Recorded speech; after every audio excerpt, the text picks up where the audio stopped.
Hi, I'm Dr. Frederick Ehlert.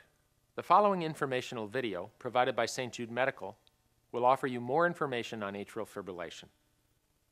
Atrial fibrillation, also known as Afib, is the most common heart rhythm abnormality, affecting about 2.2 million Americans. Aggressive treatment of Afib is often recommended by doctors in order to prevent strokes and sudden cardiac arrest. Atrial fibrillation is a very fast, uncontrolled heart rhythm that occurs when the upper chambers of the heart, the atria, try to beat so fast that they actually quiver.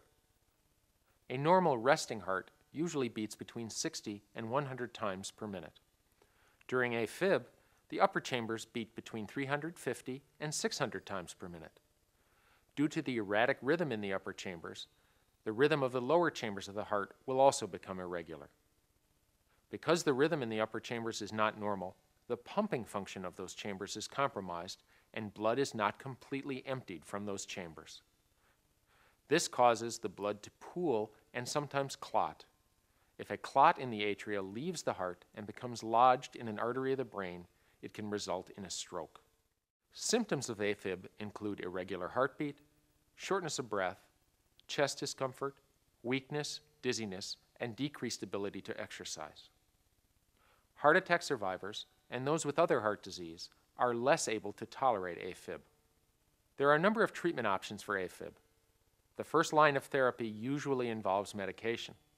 However, there are other treatments which may be appropriate for qualifying individuals. These include electrical cardioversion, implantable devices, and ablation.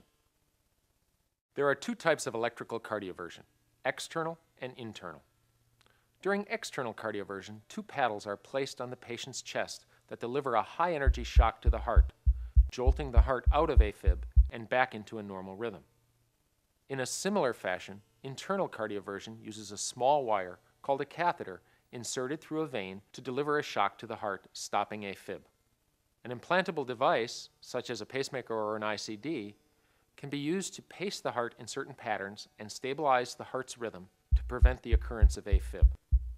An ICD can also be used to deliver electrical shocks when Afib occurs. This function can be activated when the patient experiences symptoms or programmed to automatically deliver therapy. Ablation for Afib is based on the idea that ablating or cauterizing areas of heart tissue will help the heart remain in normal rhythm. This procedure is typically done with catheters inserted through a vein and positioned in the heart.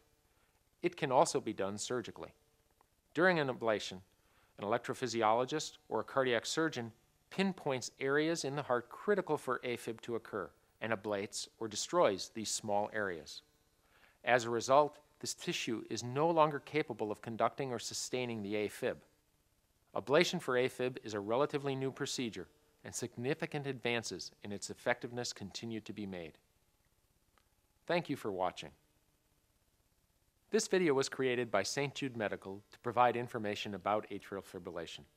This is not a substitute for medical advice. If you have questions about a heart condition, please talk to your physician.